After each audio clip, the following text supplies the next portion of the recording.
Hey, hey, hey, happy Tuesday. Come on in, pull up a chair. The Daily Dope is in the air.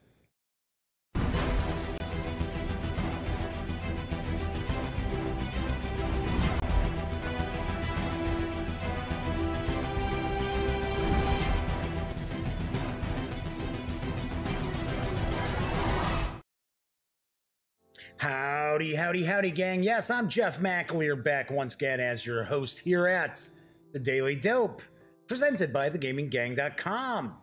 Welcome aboard. Today is Tuesday, January 15th. This is episode 229 of The Daily Dope. If this is your first time tuning in, kick back, relax. This is a very, very casual show. I do some reviews, do some unboxings, share some tabletop gaming news. It's casual, what can I tell you? Today, I am actually going to be reviewing Battlestar Galactica Starship Battles from Ares Games. You'll notice there's nothing in this window here because this is where the miniatures usually sit, and I've got them out on the table. So I am going to be reviewing this in just a little bit. So do have a good chunk of news today, so that's pretty cool. Do want to point out that if you like the video, by all means, please give it a thumbs up. Check out some videos on the Gaming Gang channel, and you happen to dig those, by all means, please subscribe. This is a live stream, so, and I know most people, vast majority of people, actually do watch this show long after it's streamed. But if you are watching live, by all means, feel free, chime in, say hello. If you've got a question, feel free to ask. If you want to find out something that maybe I haven't mentioned while I'm doing my review of Battlestar Galactica, Starship Battles, by all means, fire away. Do want to point out, chat is not on screen. It's one of the ways that I kind of keep some of the stranger commenters at bay. I know most live streamers have comments, running along the sides. I do not, but I do pay attention to the chat. So by all means, say howdy if you'd like. So, got some news today. I know there are people out there who don't dig the tabletop gaming news. So if that is the case, be sure to look in the show notes below. You will see the time codes, the time stamps. You can skip right past all the news if you want to go right to the Battlestar Galactica review.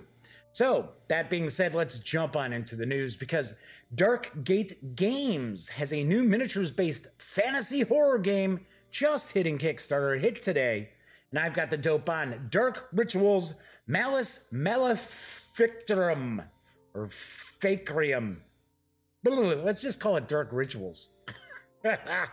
As the many planes of existence turn and churn, occasionally worlds come into alignment. For brief moments in the multiverse's timescale, these conjunctions allow objects to slip from one world to another, sometimes unnoticed, sometimes causing chaos.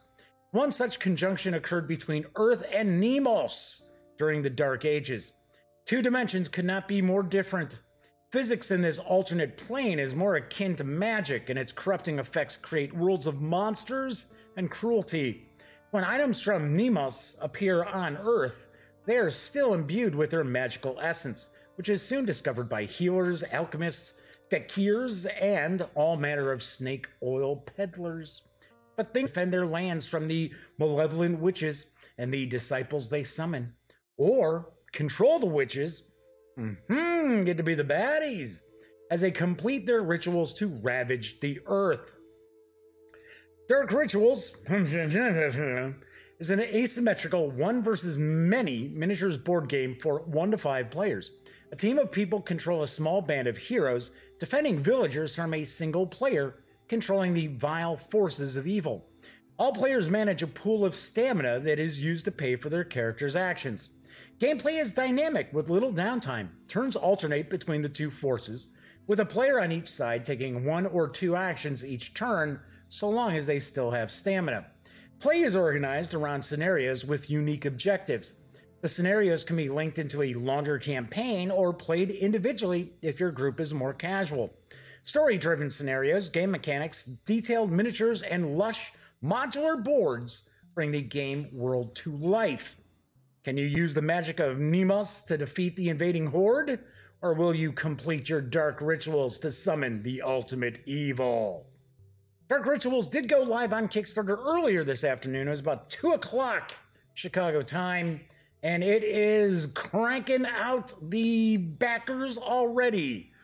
I have not looked recently, but I can tell you this, in the first hour, it was about 35% funded. So I would not be shocked if it's already funded by now.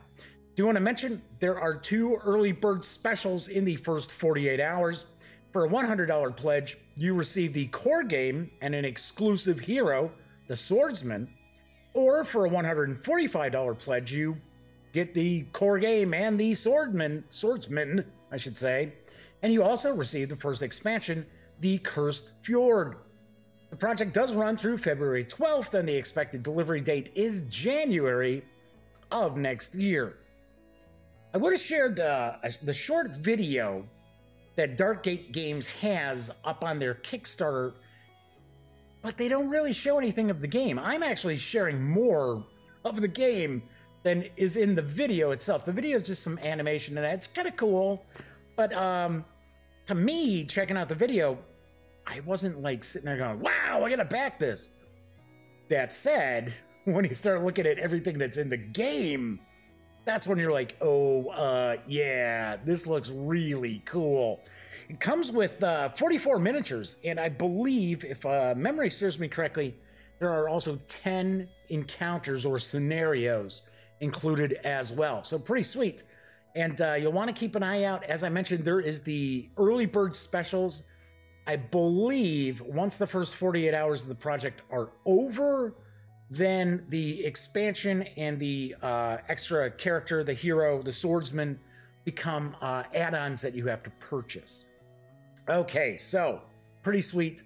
I'll give you a chance to check some of these images out one more time. Definitely go check out the Darkgate Games website and the Kickstarter, because there is some really cool stuff in this. All right, so let's move on to some family-friendly fare, although, gotta be honest, with the subject matter of the game, I wouldn't think it'd be for little kids, but Iello Games has a new kid-centric legacy zombie game. That's right, it's arriving soon, and I've got the dope. Zombie Kids, with a Z, Evolution, is the first legacy-style game for kids, with basic gameplay similar to the 2013 title Zombie Kids. But things will quickly evolve. In the game, the young players are at school when zombies start to attack, so they're at kid jail, as my niece used to call it, school, kid jail, infiltrating the entryways, then barring the way to classrooms, which I guess a lot of kids wouldn't mind that. Players move through rooms and entryways to eliminate zombies and keep the zombie reserve full. If a zombie must enter the school but none are available, then the school has been overrun and the players lose. To win the game, players need to lock each of their 4 entryways, as apparently the custodian has abandoned the post and given up the school for lost. Or maybe he's a zombie. As players get better, they can complete missions, track their development through a trophy sticker system reminiscent of video games, and open envelopes that contain new material for the game, upping the challenge they face while also providing them with new powers and new heroes as well. This is the first game for children inspired by the legacy game concept. The simple base rules become more complex every time you play, making it ideal for bringing parents and children together on a regular basis. There are 13 mysterious envelopes to discover with supplementary game material. The original game rules can still be used to play the game, even at the end of the campaign. Zombie Kids Evolution is for 2 to 4 players, ages 7 and up, plays in 5 to 15 minutes, and will carry an MSRP of $22.99 when it shuffles into stores on March 7th. Cool, sweet. It's kind of fun. I just, gotta admit, so it's like zombies, right? But if you look, the kids aren't like carrying like real weapons, carrying like Nerf guns and squirt guns and stuff like that. So yeah, because that was the first thing I was looking at. I was like, wait a second, it's for ages 7 and up. What kind of weapons are those? Okay, all right. So I do want to point out there's another family-friendly title which caught my eye from Strawberry Studio. And here's the dope on Black Skull Island. Seas of peril you've crossed, fighting monsters and men to set foot on the fabled Black Skull Island. There's just one problem. You're not alone. In fact, it seems that everyone and their parrot are already here. Hate when that happens. Black Skull Island is a game of pirate intrigue for 2 to 9 treasure-hunting sea wolves, ready to fill their pockets with pure gold. This wild pirate adventure plays fast enough to fit in your lunch break, and it packs enough of a punch to entertain a group of friends for a whole night. Black Skull Island is played over a number of rounds. Every round, each player will play a character card, or 2, if you're playing a 2-player game, face down on the table. When everyone has chosen which characters to play, all character cards are flipped face up, and their special abilities are resolved in the order of their respective activation numbers. The lowest numbered card is resolved first. After resolving all character abilities, each player takes back the character or characters still in front of them. If at that point any player has 7 or more booty cards in front of them, mine's out of the gutter, booty as in treasure, the game ends and booty is counted to see who wins, whoever's got the most booty. Play each fast-paced crazy struggle for treasure in under 15 minutes. You can make smart use of 16 unique characters. You can play a wild party game with up to 9 players, face off in a fierce duel for riches and glory in a 2-player game, and play within minutes of opening the box.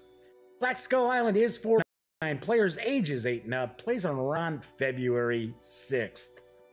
Kind of dig the artwork. I like the artwork. Artwork looks kind of sweet, kind of cool.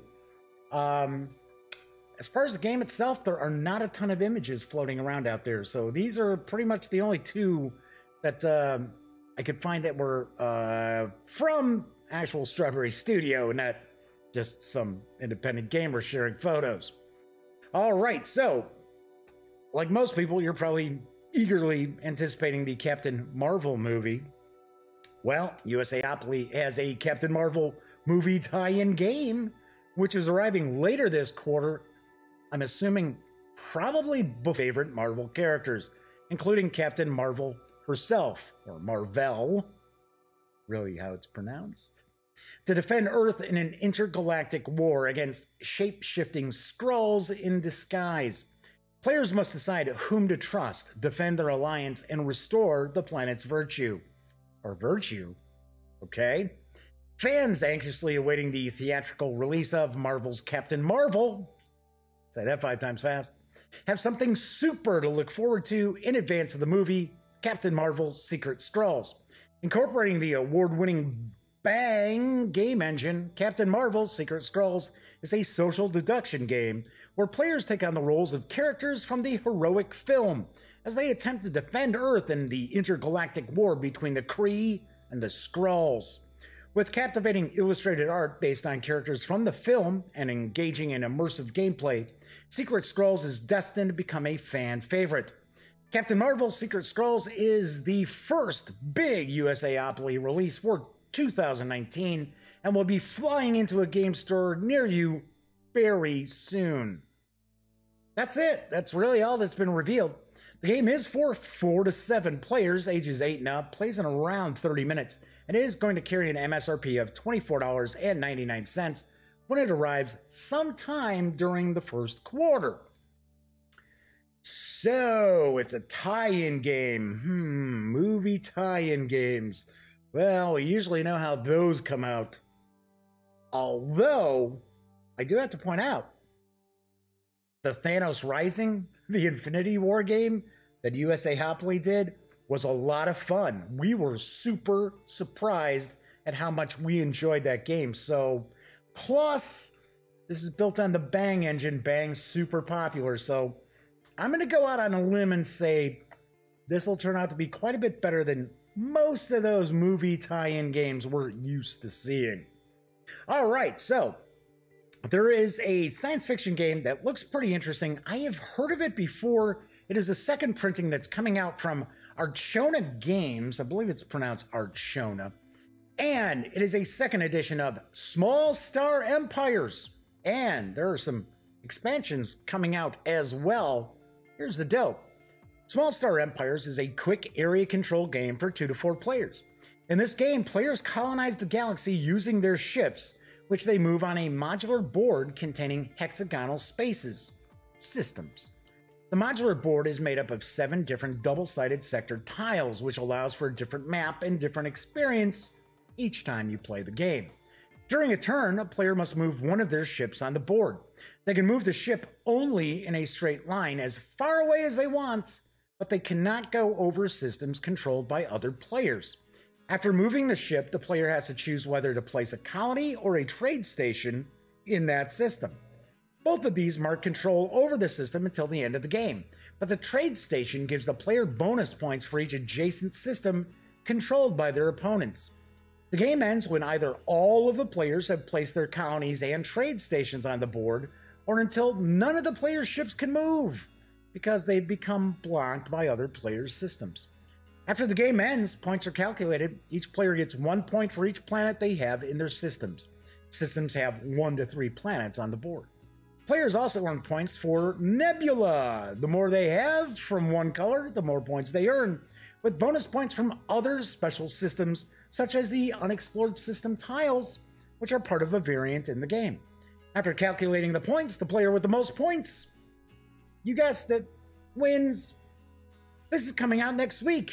Also arriving next week are 2 expansions. These are brand new for Small Star Empires. There's the Galactic Divide and Dawn of Discoveries. Sweet.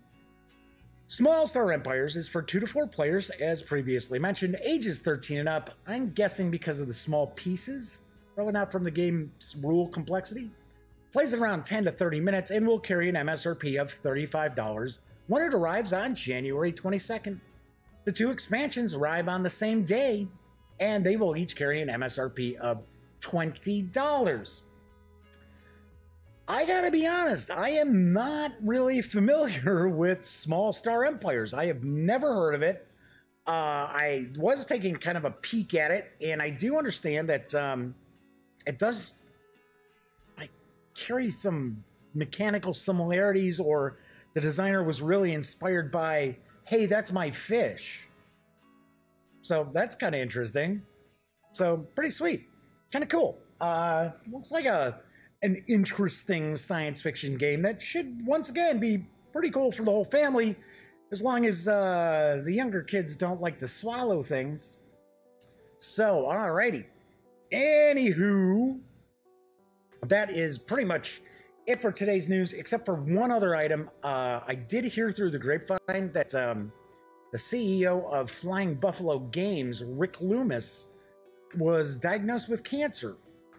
It sucks. For those of you who are not familiar with Flying Buffalo Games, of course, they are the folks behind the venerable Tunnels and Trolls role-playing game. I believe the second fantasy role-playing game that was ever released.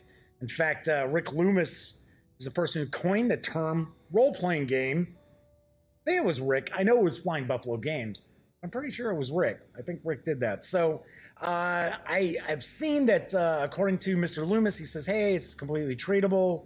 I'm going to be okay. And he plans on being around for the 50th anniversary of Flying Buffalo Games in 2020. So that's very cool. So just sending out some get well wishes to Rick Loomis over at Flying Buffalo Games out in Arizona.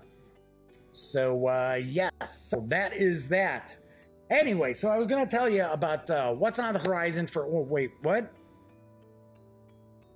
What? Okay, sure. Little BUB is come down here. What? Oh, you're completely right. Yes, I know I'm done with the news, but I should probably mention the ASPCA and Lil BUB's big fund. So who better than actually having the real Lil BUB tell you a little more about it.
That's right. Yes. By all means, please consider supporting the American Society for the Prevention of Cruelty to Animals, as well as Lil BUB's big fund in order to help animals with special needs. I did make an announcement on last night's show that from now on, any monies that come in, anything in excess of what it takes for me to pay for the hosting of the website, as well as keep the weekday show going, which, gotta be honest, isn't all that much. It's not like $10, but you know, it's not like hundreds upon hundreds of dollars. Anyway, I did announce last night that all funds in excess, all profits, whatever, I am going to be donating to Lil BUB's big fund for the ASPCA. And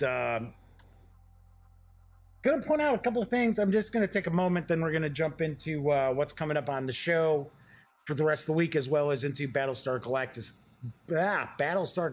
Starship Battles. Let me grab a sip here. But I did want to point out, somebody had asked, well, hey, wait a second, isn't the Gaming Gang an affiliate of Drive-Thru, right? The one bookshelf store, right? So Drive-Thru Comics, Drive-Thru RPG is actually the big one. War Game Vault, what have you. And I said, yes. So they had asked, so does that fall into the category of you're going to donate that to Lil BUB's big fund? The answer is yes. That is actually my affiliation with the Drive-Thru sites is really what pays for the hosting of the website. So if you think I'm going to sit here and be like, oh, hey, why don't you send me some money?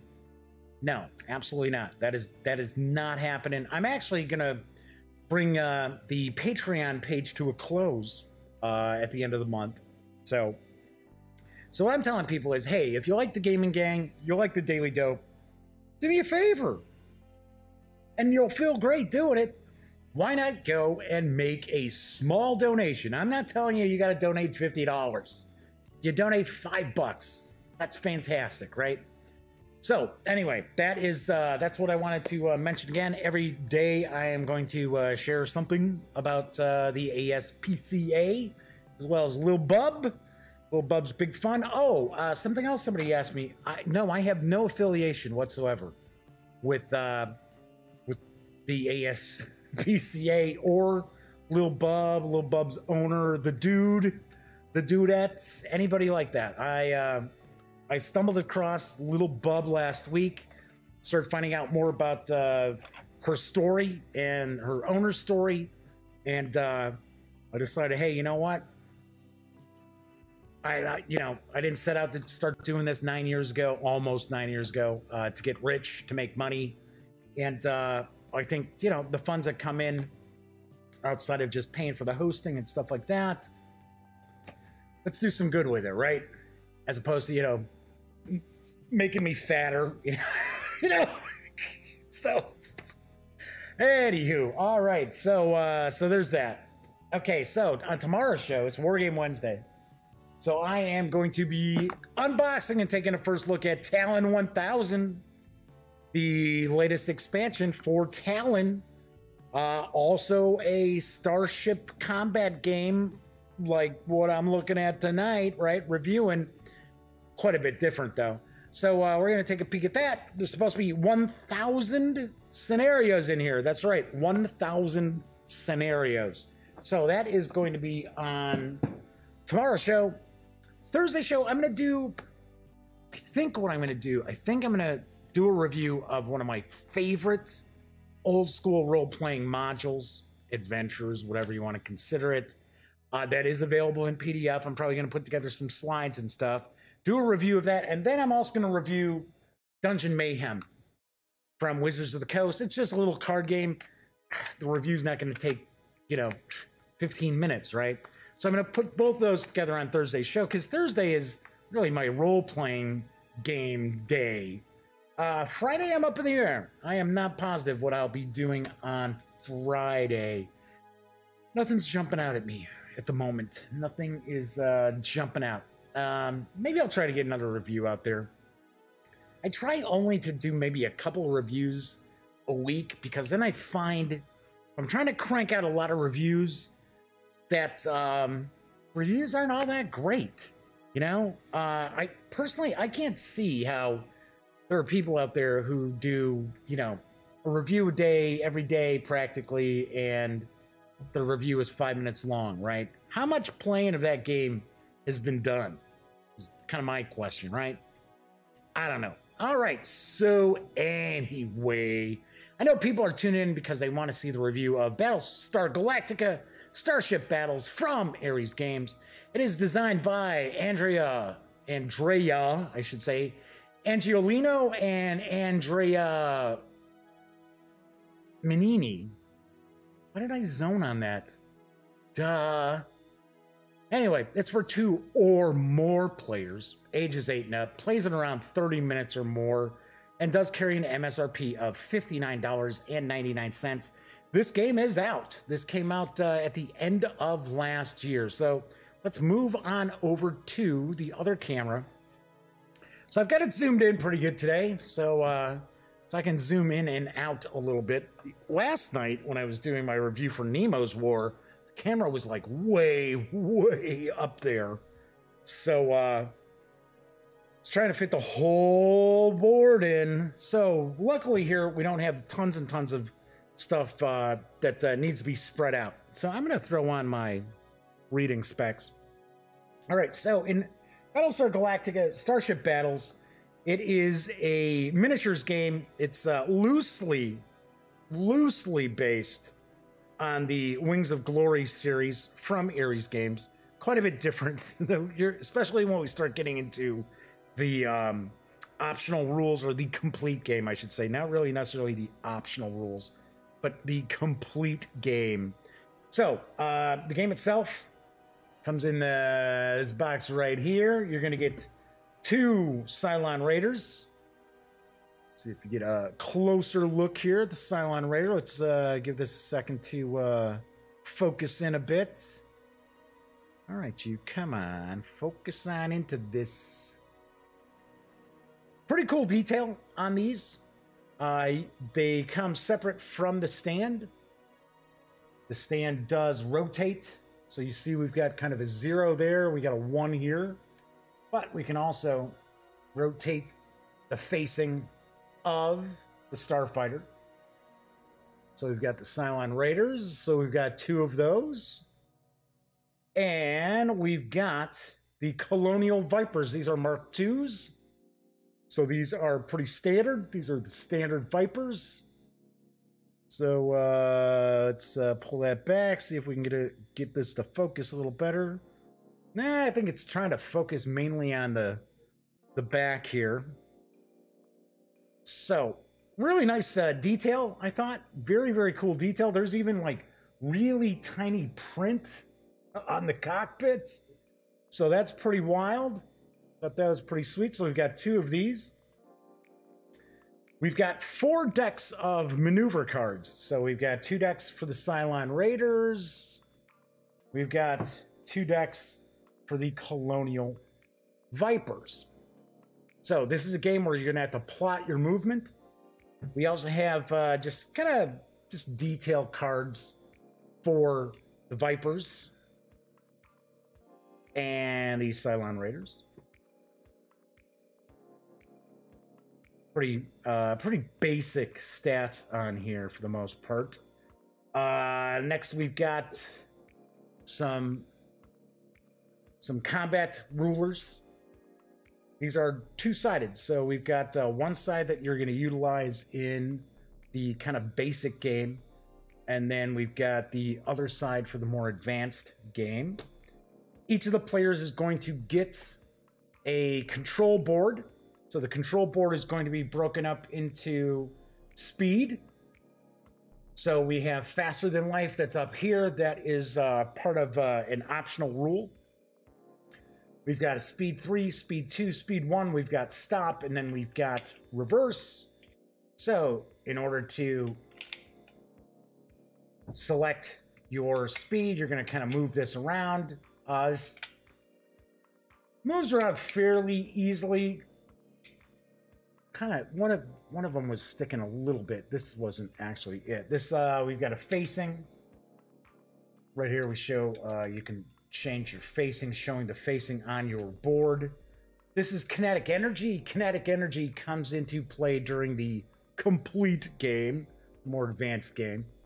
And then we also have altitude. So because you are fighting in space, space is a 3D locale, right? You do want to have some sort of altitude rules. Obviously, because you've got Wings of Glory, both World War I and World War II, altitude comes into play in a lot of the aerial dogfighting games. So, of course, altitude, because you're looking at the a three-dimensional space, you're going to try to get a bit of an aspect of that into the game rules as well. Once again, that is not part of the basic game. We also have, these all come with, these are optional rules. We've got different experience cards for both the Colonials as well as the Cylons. So we've got Nugget, we got Rookie, we've got Average Pilot, an Expert Pilot, an Ace Pilot. So you'll have special abilities, special talents that are added to the mix because of their status, their experience. So as I mentioned, we've got that both for the Colonials as well as the Cylons. So we've got that. Do want to point out the miniatures are from the Robert D. Moore sci-fi channel. Battlestar Galactica. It's not from, what is it, Glenn Larson from ABC. But there are plans to actually release classic Battlestar Galactica ships. Personally, I want to say I think the Vipers are pretty much the same exact thing. It's just the Cylon Raiders are different in the 1970s television show rather than the 21st century television show. So, honestly, I like the old Cylon Raiders better. It's just me. Just me. I'm not saying I like the show better, right? See, I'm old school. Remember, I was around when Battlestar Galactica first came out on ABC. And first 3 episodes were like, oh, this is awesome. Which it really wasn't. I mean, you know, I was a kid, right? I was, what, 11? I think? 10 or 11. Actually, I would have been 10 because my birthday's in October.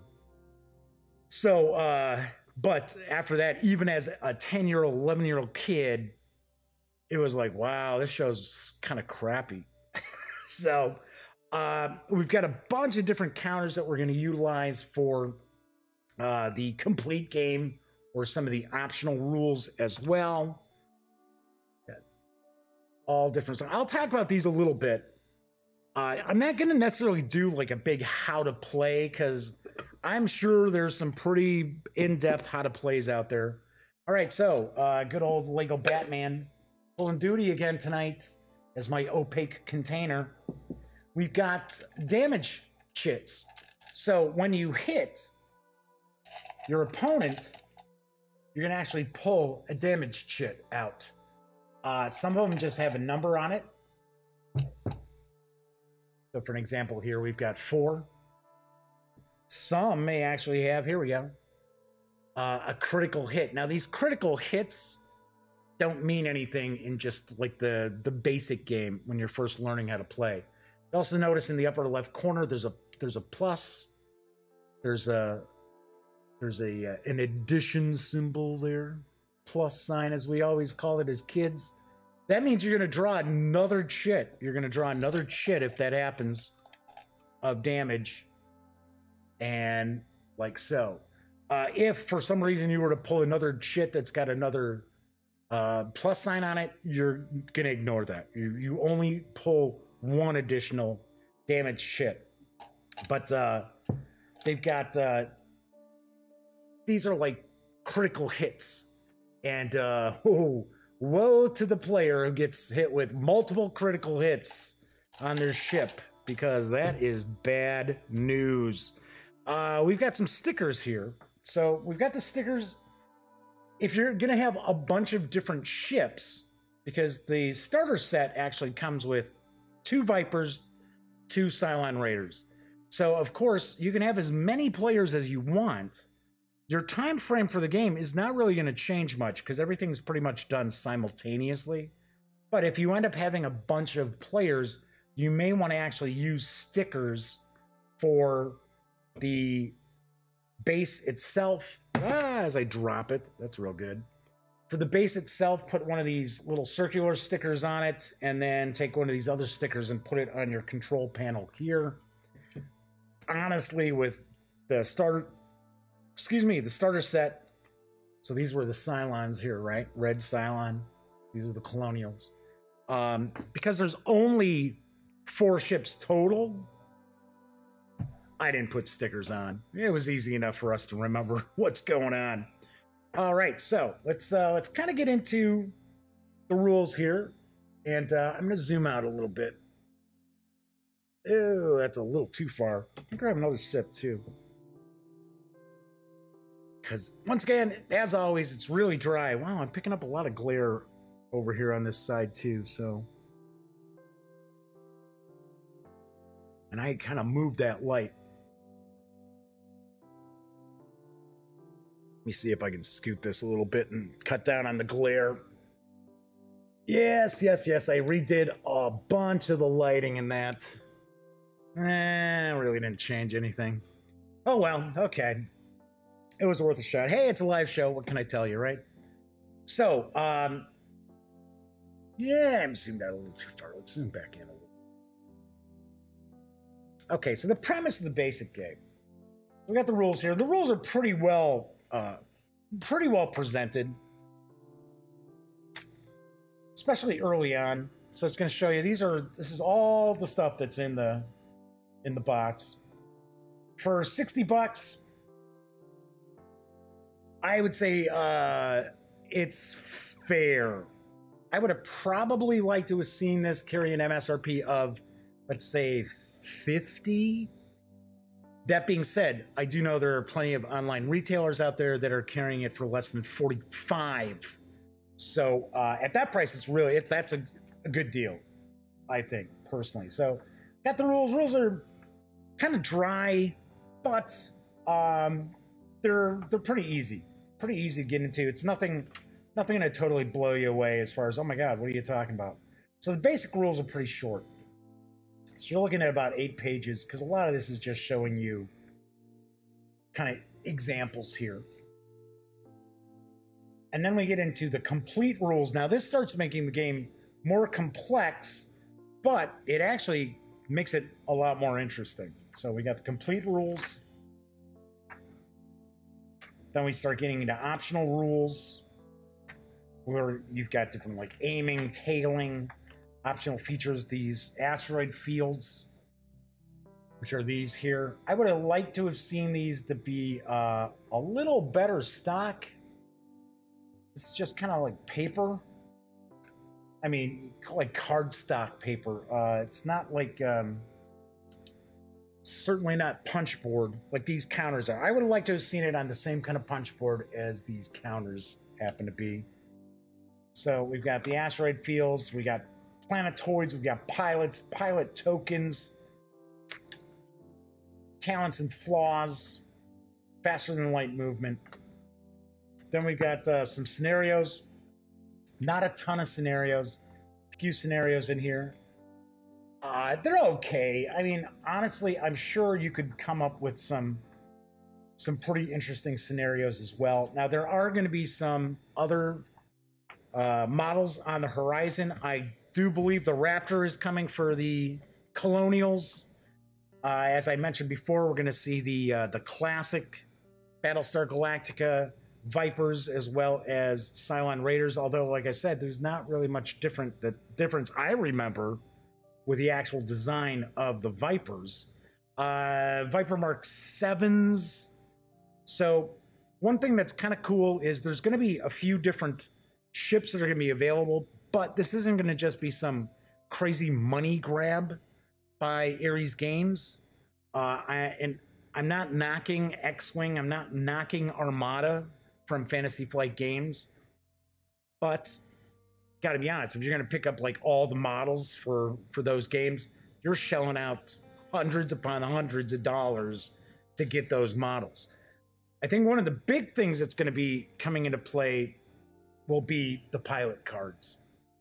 And of course, I'm sure that's going to be a selling point for some of the box sets, some of the I guess we could call them boosters, some of the expansions. Hey, Euripides Ghost, how are you? Thanks for popping in. Sweet models. Yes, they are very, very nicely detailed. They are very, very nicely done. Very cool. A major selling point of the game. So I think what we're going to see is we're going to actually see these pilot cards become a selling aspect for you to pick up more ships. Now I know, okay, so we get Apollo as a pilot card. We also get some Cylon pilot cards, which I thought was pretty wild. We get 2 Cylon pilot cards, but we only get 1 Colonial pilot card. Starbuck, Kara Thrace was like a bonus pilot card. It was a promo pilot card you could pick up as well. So I don't have it, unfortunately, but I can see that we'll end up seeing a lot of the pilot cards. I don't know if they're going to actually basically set it up where you buy the one model and it'll come with a pilot card. I'm taking a guess that is probably going to be the plan of attack sales-wise. All right, so the standard game is fairly simple to get into. So you've got these maneuver decks. So these maneuver cards are going to give you various different choices for how you're going to move your fighter around. And most of the time you're going to choose 1. Sometimes you'll be able to choose 2.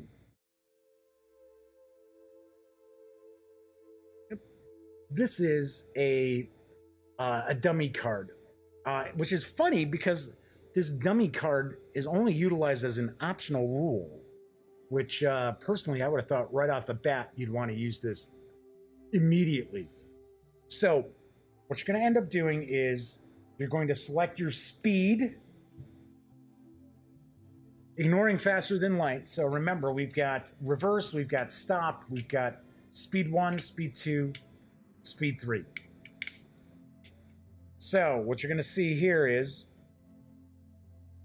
you see 1, 2, 3 and a -1. So that basically means you're looking at, if you're going speed 1, you're this, speed 2, you're this, speed 3, you're this, and if you're in reverse, you're going to do this.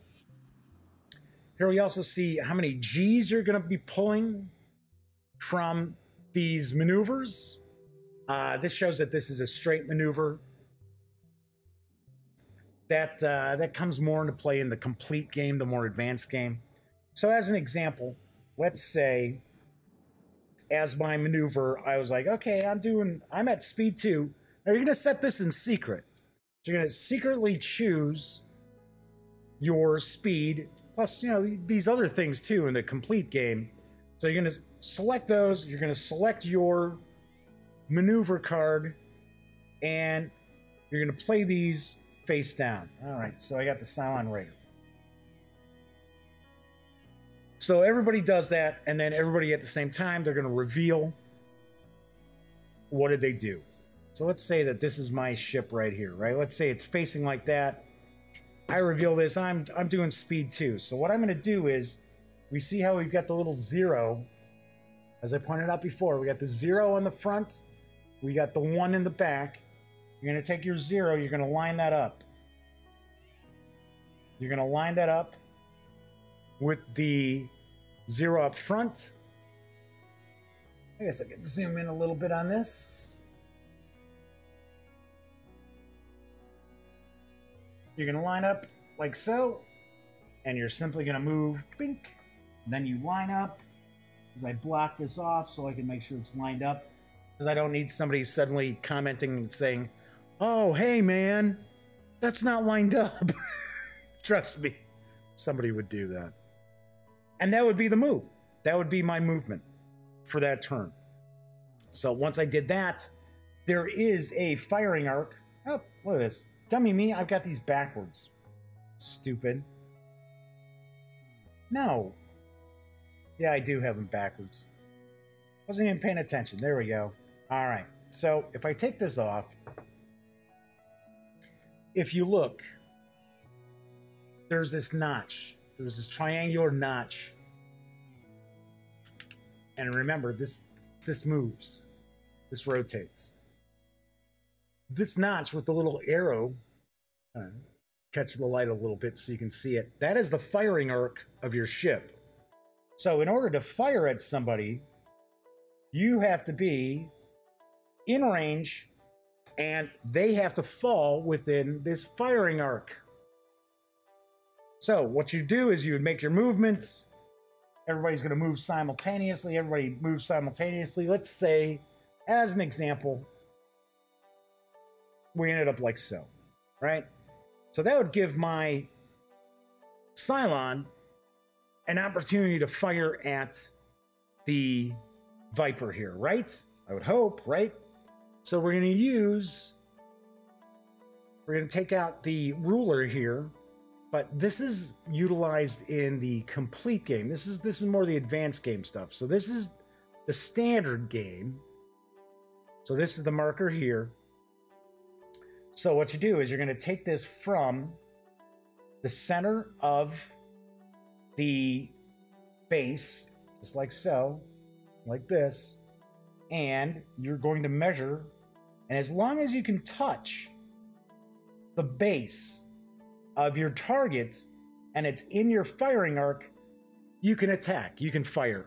This is not for actually thinking of using maneuver decks to handle aerial combat in an RPG.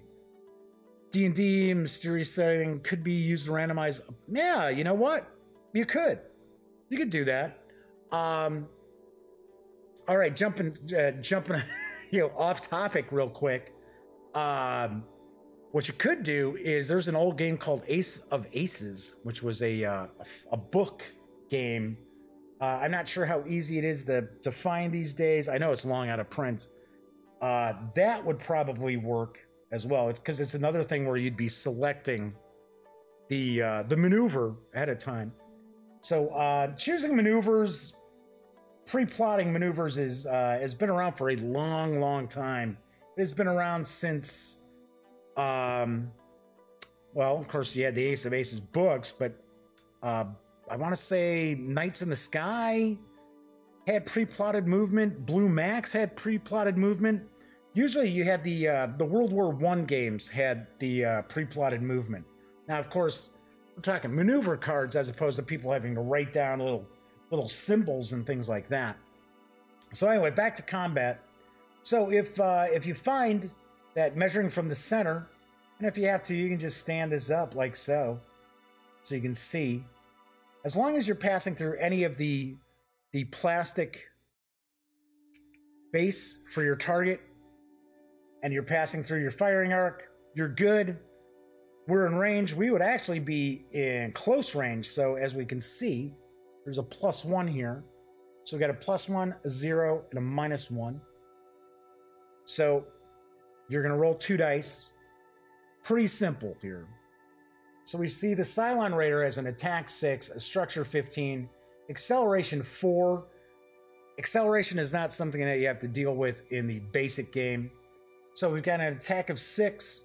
We're actually in close range, so we're going to get +1 to our 2 dice. So we're looking to roll 6 or higher, and we've got a die roll modifier of a +1. So we got a 6. We add 1. Well, we got a 7, so that'd be a hit. So we would ask the Colonial pilot player here to reach on in and pull out a damage token. Now, the thing is, they're not going to show us the damage. Okay, they're not showing us what they got. Now, they pull this out and they go, oh, crap. Well, we see there's a plus. They have to take another token. They can't get away with not taking a token. Now, they don't have to tell us they got 5. So, definitely place that face down. So, essentially, what the Colonial player is going to do is they're going to do this. They're going to put it next to their Viper like so. Just like that. And then they're going to reach in, take out another one. So see, we've got a 2. That's going to go face down as well. So now the Viper pilot knows that he has 7 points of damage. He's got a structure of 14. So once 14 has been reached, then the Viper is shot down. The Viper is destroyed. So as I mentioned in the more advanced complete game, there's a little bit more to it. We can have some critical hits and things like that. But in the standard basic game, as you're learning the ropes, this is basically how you're going to do it. You're going to select your speed. You're going to select your maneuver card. Now you can play 2 maneuver cards as long as one of the maneuver cards you play. Let me find one here.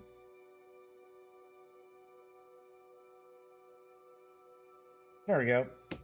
There's one there. There's one there. Here's one here. There's one there. There's one there. Another one. All right. So you can utilize more than one maneuver card as long as you have this symbol here. Now, the thing is, you cannot exceed 4. So for an example, I could conceivably play 2 maneuver cards and do this at a speed of 3, right? So I could conceivably take my ship that I've got backwards here too, like a dope. Come on. All right, what the hell's going on here? There we go. Okay, so I could conceivably play both of these together because I've got a 3 and a 0. Oops. Forgot, I'm zoomed in. I'm zoomed in a little too much. Zoom back out a little. Okay. So I could conceivably do this. So you're going to line up the 3 to the 3. So I would go starting off here, playing my 2 maneuvers, and then end up just like so.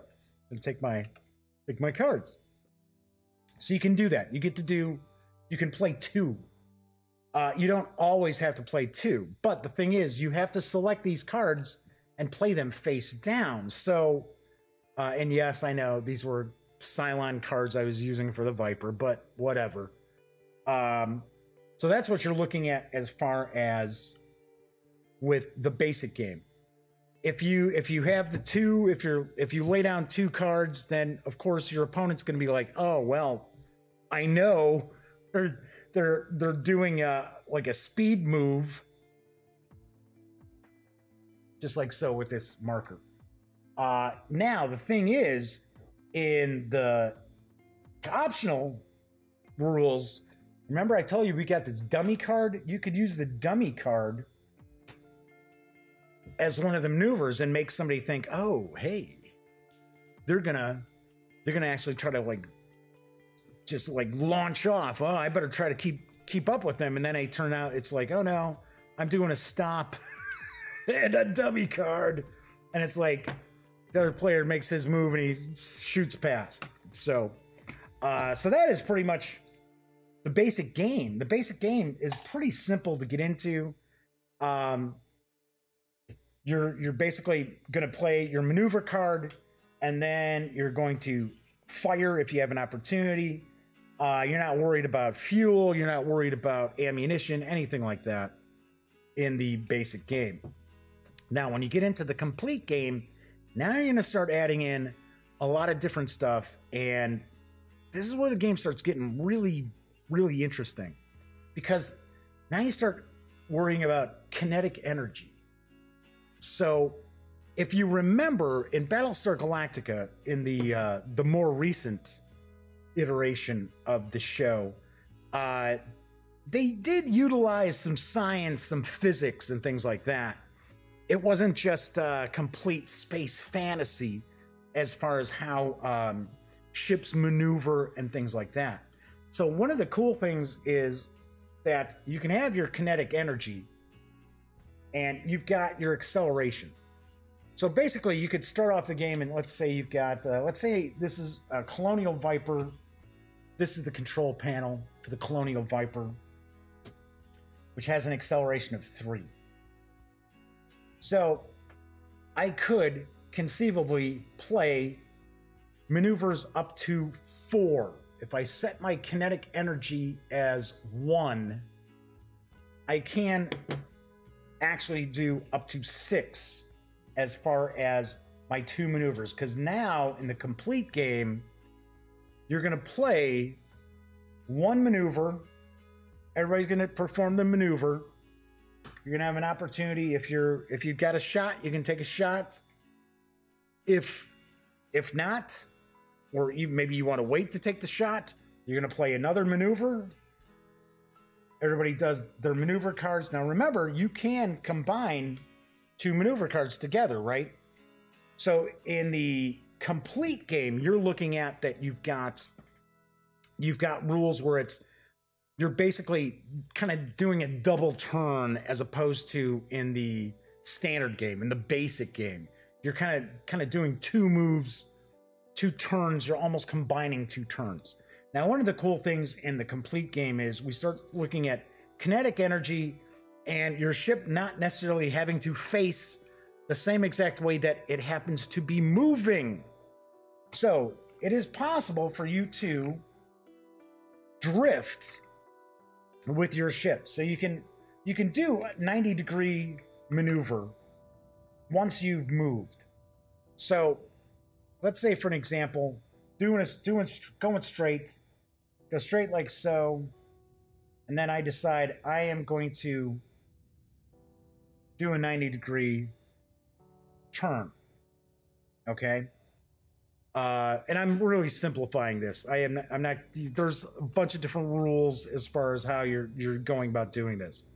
But I could conceivably make a 90-degree turn and then actually try to fire at, I can make up to a 90-degree turn. It doesn't have to be 90 degrees. And then fire at a target. Now, one of the cool things is, depending on how fast I'm going, we start bringing these into effect, right? So before I get to do my next maneuver, if I had a kinetic energy of 2 to 4, I would actually have to move the ship that far and then perform my next maneuver with this being straight. Right? So I'd be going this way. If I did that where let's say I was going faster than 4, let's say I'm going 5, I would actually have to, and you're just going to line this up. You line it up with the hexagonal base of the ship, just like so, and I would move like that. When I came to my maneuver again, I would straighten it out, and then I get to make my maneuver from there. So I thought it was kind of cool. So you're kind of like sliding around almost, right?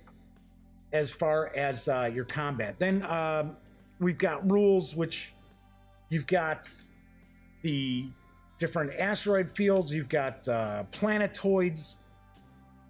You've got different, here's your facing again, right? So remember, you have to pre-plot everything, right? So what I just did with the, oh yeah, well, I'm going to move this far, and then I'm going to change facing. You would have had to have done this on the base when you plotted your maneuver before that. You can't just go, oh, well, now I'm going to do that. You actually have to plot it. Do want to point out that in the complete game, The dogfights tend to go a little longer than in the basic game, just because there's a lot of ways for you to kind of screw with your opponent as far as maneuvering. There's aiming factors in it. Kinetic energy comes into play as far as modifying your to hit. If your target has got a certain kinetic energy, then you take a subtraction. Or if it's 0, then we're looking at it's a bonus. Your ship as well with your kinetic energy, that could have a negative effect. So it becomes harder to hit with your die rolls. Now, that said, if you start adding in the pilot cards, or if you start adding in the experience modifiers for your characters, or if you start adding in talents, we've got talents as well. So we've got rookie talents, we've got flaws, we've got talent activity, talent firing. We got all these new little options to throw in, all these little wrinkles to really kind of customize each of the pilots. The pilots have more flavor to them than it's just, oh yeah, every one of these pilots operates the same exact way, which is very, very cool. Adds a lot of replayability to it. If you're playing a campaign game and you're creating pilots and you've got the different talents that you're utilizing, as well as the, I believe they call these pilot tokens, as far as the experience in that, it's pretty cool. It's pretty cool. So one thing you're going to start getting into a bit more math as far as to hit, as opposed to just saying, oh, well, in the easy game, all I got to do is look at this. Oh, it's a +1. No, you're actually looking at in the complete game, you're going to be utilizing this ruler here, and then you're going to start using different modifiers like bonuses for experiences, bonuses for the pilot card. Actual, you may have penalties because of the experience or because of the pilot tokens. So pretty cool. Really, really like it. The complete game adds a bunch of different stuff into the mix as far as playing the game. Critical hits, as I said before, you can start getting critical hits on the ships. But I gotta be honest, between the complete game and the basic game, it's night and day. The basic game's like, yeah, that's okay.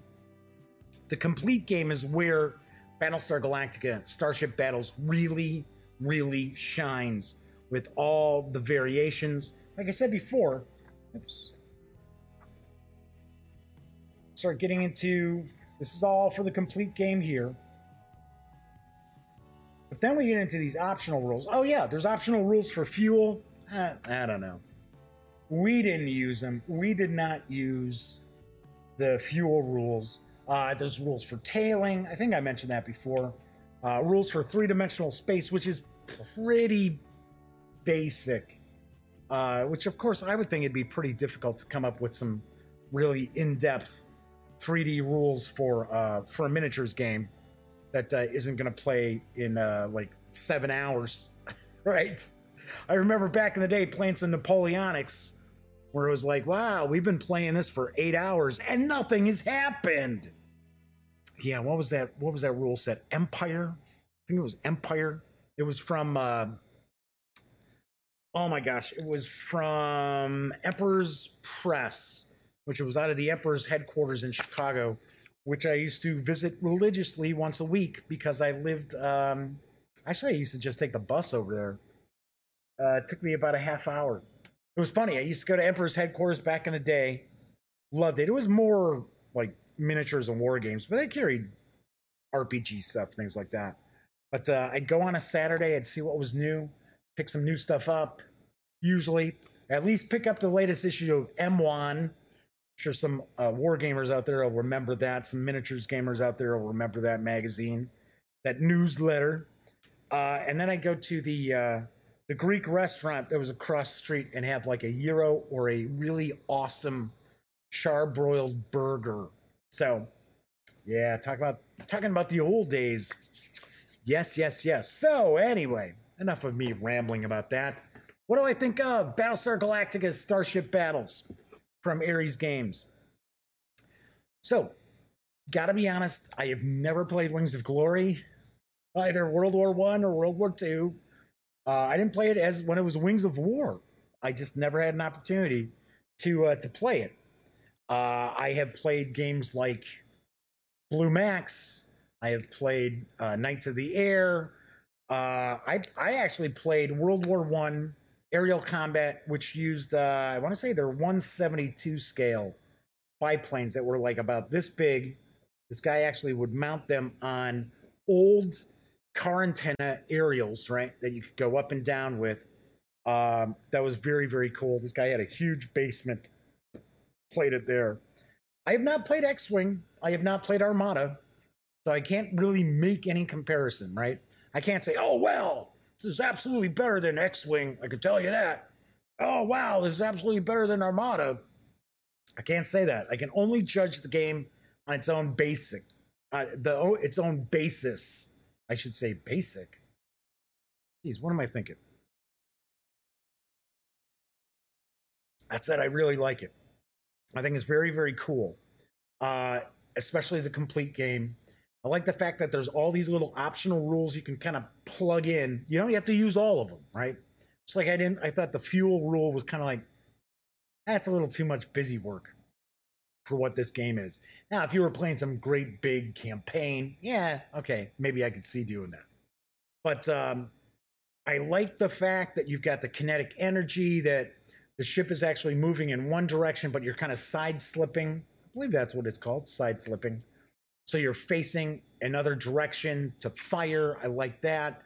I always like pre-plotted moves. I have liked pre-plotted moves since the old Iello Games Swashbuckler, where you had to actually plot the moves for your musketeer as they were dueling and fighting and stuff like that.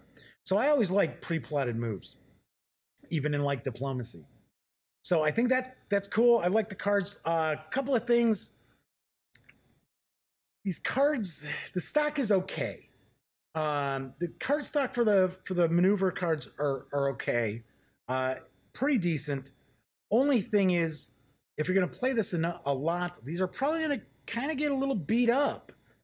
And because they're hexagonal, I don't know of any sleeves you can use. Maybe you could try to find wider, like tarot size sleeves and slip this in. I don't know. That's one thing to kind of keep in mind is you might see, and I'm not saying that the cardstock is bad. I'm just saying that if you end up playing this game a lot, obviously enough, these maneuver cards are going to get dinged up. And of course, when you're looking at something that it's, you know, you're hiding what you're doing, if you start getting little chips and stuff like that on these cards, or get something like get a crease in it or something like that, obviously people will know what card you're dropping down, what maneuver you're going to play.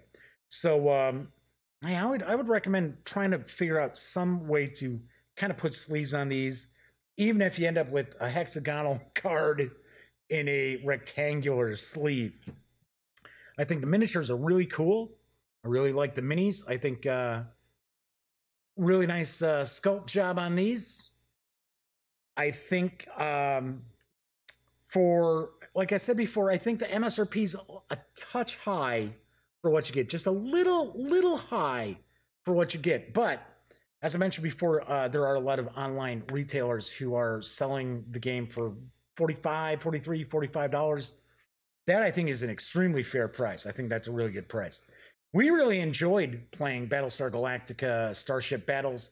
My nephew Cameron has actually never even seen the show, either one, and he thought it was really cool. Of course, I had to play the Cylons. I do want to mention the game does come with 4 miniatures, so it does come with 2 Colonial Vipers, and then it comes with 2 Cylon Raiders. I don't think more than 2 ships as far as a single player, I would not have a single player controlling more than two starfighters at a time. I think it would get a little too bogged down. Personally, I think if you got enough people hanging around, just one fighter per person should work the best, at least in my opinion, especially when you're using the complete rules and when you're tossing in the pilot tokens, pilot cards, stuff like that. Another cool thing about the game is that you get a bunch of players. Granted, I only had 4, but I could tell that if, say, you had 8 or 12 or 40, you're not going to see a huge change in the time it plays because everybody's doing everything simultaneously. Everybody's plotting their movement. Everybody's dropping their maneuver cards. Everybody reveals their maneuver cards. Everybody moves, decides who's shooting at who, and so on. It's there's really no downtime outside of maybe when somebody's being attacked by another player and maybe you don't have a shot against somebody or what have you. But game moves along really nicely. So even with 4 players, we were seeing a completion to the battles where one side was, blown apart within half hour, 45 minutes, about 45 minutes when we were first starting. So on a scale of 1 to 10, I give Battlestar Galactica Starship Battles a 9.1 out of 10. Like I said, only thing is I have some concerns with the cards. I think the MSRP is just a tad bit high. And I do want to point out that I'm not sure what they're going to do with more ships. I don't know. Hopefully the game has been doing well. I know there was some buzz, especially before it came out. I had people emailing me asking me about the game, which doesn't happen a whole lot. But then I haven't really heard much since. I do know there are some new ships that are on the horizon. So I'm really hoping that Battlestar Galactica has been doing really well for Ares Games because it is very, very cool. All right, so that is it for today's show. Wow, another longer show than I expected, even though the show did start a little bit late. So do want to point out, if you are not watching videos on the Gaming Gang channel, please visit thegaminggang.com for all the gaming news, reviews, comics, movies, TV. You know the drill. Get your geek on at thegaminggang.com. Keep in mind that the Gaming Gang and thus the Daily Dope are affiliates of the One Bookshelf. I always mix that up when I try to say One Bookshelf and I start saying Drive-Thru RPG at the same time. Anyway, I am affiliated with the One Bookshelf website, so if you're going over to Drive-Thru RPG or Wargame Vault, please stop by thegaminggang.com first. Click on one of our banners. That way I get a little portion of that sale. And as I pointed out, all profits, all proceeds beyond what it takes to run the website, pay for my hosting, and do this show is going to be donated to Lil BUB's big fund over at the American Society for the Prevention of Cruelty to Animals. Okay, so that is it. Hopefully everybody enjoys the rest of your Tuesday. I will be back tomorrow. It's Wargame Wednesday. I will be unboxing and taking a first look at Talon 1000 from GMT Games. So until then, have a great night, and as always, thank you very much for watching.